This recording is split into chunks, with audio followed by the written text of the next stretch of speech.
Fifth, etiquette and manners. Again, in the West, ideas of decency and etiquette vary in accordance with the different countries. With the English and Americans, they are of one type, is with the French of another, with the Germans again different. The Russians and the Tibetans have much in common, and the Turks have their own quite distinct customs, and so on. In Europe and America, the people are extremely particular in observing privacy, much more than we are. We are vegetarians and so eat a quantity of vegetables, etc. And living in a hot country, we frequently drink 1 or 2 glasses of water at a time. The peasant of the upper provinces eats 2 pounds of powdered barley and then sets to drawing and drinking water from the shell every now and again, as he feels so thirsty. In summer, we keep open places in our house for distributing water to the thirsty through a hollowed bamboo stem. These ways make the people not so very particular about privacy. They cannot help it. Compare cowsheds and horses' stables with lions and tigers' cages. Compare the dog with the goat. The food of the Westerners is chiefly meat, and in cold countries, they hardly drink any water.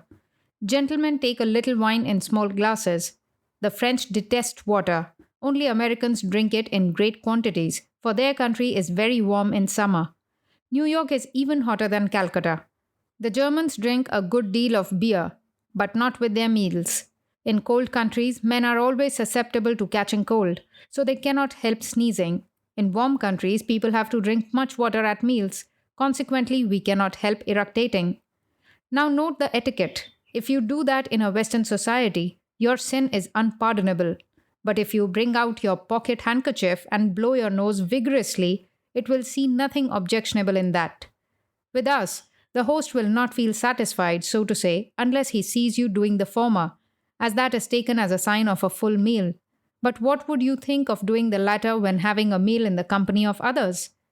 In England and America, no mention of indigestion or any stomach complaints you may be suffering from should be made before women. It is a different matter, of course, if your friend is an old woman or if she is quite well known to you. They are not so sensitive about these things in France. The Germans are even less particular. English and American men are very guarded in their conversation before women. You cannot even speak of a leg. The French, like us, are very free in conversation. The Germans and the Russians will use vulgar terms in the presence of anybody. But conversations on being in love are freely carried on between mother and son, between brothers and sisters, and between them and their fathers. The father asks the daughter many questions about her lover, the future bridegroom, and cuts all sorts of jokes about her engagement. On such occasions, the French maiden modestly laughs down her head. The English maiden is bashful, and the American maiden gives him sharp replies to his face. Kissing and even embrace are not so very objectionable. These things can be talked of in society. But in our country, no talk, nor even all indirect hint of love affairs, is permissible before superior relations. The Westerners are now rich people. Unless one's dress is very clean and in conformity with strict etiquette, one will not be considered a gentleman and cannot mix in society. A gentleman must change his collar and shirt twice or thrice every day. The poor people, of course, cannot do this. On the outer garment, there must not be stains or even a crease. However much you may suffer from heat, you must go out with gloves for fear of getting your hands dirty in the streets, and to shake hands with a lady with hands that are not clean is very ungentlemanlike. In polite society, if the act of spitting or rinsing the mouth or picking the teeth be ever indulged in, the offender will be marked as a chandala, a man of low caste, and shunned.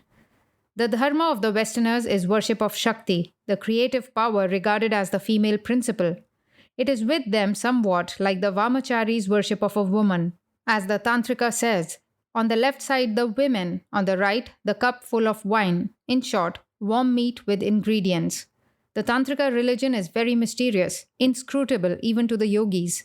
It is this worship of Shakti that is openly and universally practiced. The idea of motherhood, that is, the relation of a son to his mother, is also noticed in great measure. Protestantism as a force is not very significant in Europe, where the religion is, in fact, Roman Catholic. In the religion, Jehovah, Jesus, and the Trinity are secondary. There the worship is for the mother. She, the mother, with the child Jesus in her arms. The emperor cries, "Mother." The field marshal cries, "Mother." The soldier with the flag in his hand cries, "Mother." The seaman at the helm cries, Mother. The fisherman in his rags cries, Mother. The beggar in the street cries, Mother.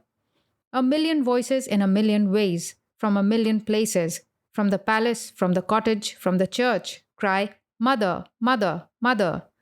Everywhere is the cry, Ave Maria, day and night, Ave Maria, Ave Maria. Next is the worship of the woman.